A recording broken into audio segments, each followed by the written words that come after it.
মাননীয় আইনমন্ত্রী।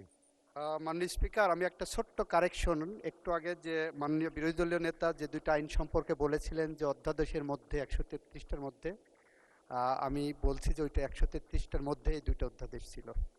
I stand corrected.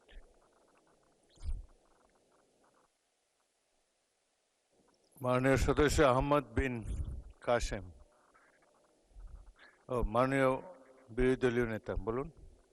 মাননীয় স্পিকার, আপনাকে ধন্যবাদ এবং মাননীয় মন্ত্রীকেও ধন্যবাদ। আগে তিনি যে ব্যাখ্যা দিয়েছিলেন সেই কারণে আমি বলছিলাম যে এখন তাইলে আমার কথা নাই, তা আমি যে কথাটা আগে বলেছি এখন সেটাই আবার রিপিট করছি যে অধ্যাদেশগুলো ল্যাপস করার জন্য এখানে বলা হয়েছে গতে।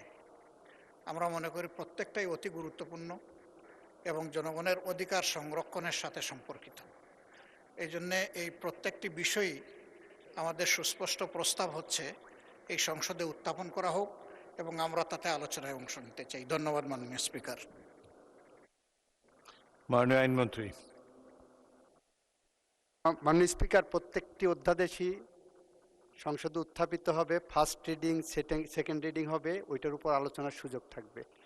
যে দুইটা অধ্যাদেশ আজকে আইন আকারে আসছে, বিল আকারে আসছে, এই দুটো অধ্যাদেশের উপরে আমাদের যে বিশেষ কমিটি ছিল সেই বিশেষ কমিটি আমরা নিঃশর্তভাবেই এটাকে পাশ করার পক্ষে ছিলাম।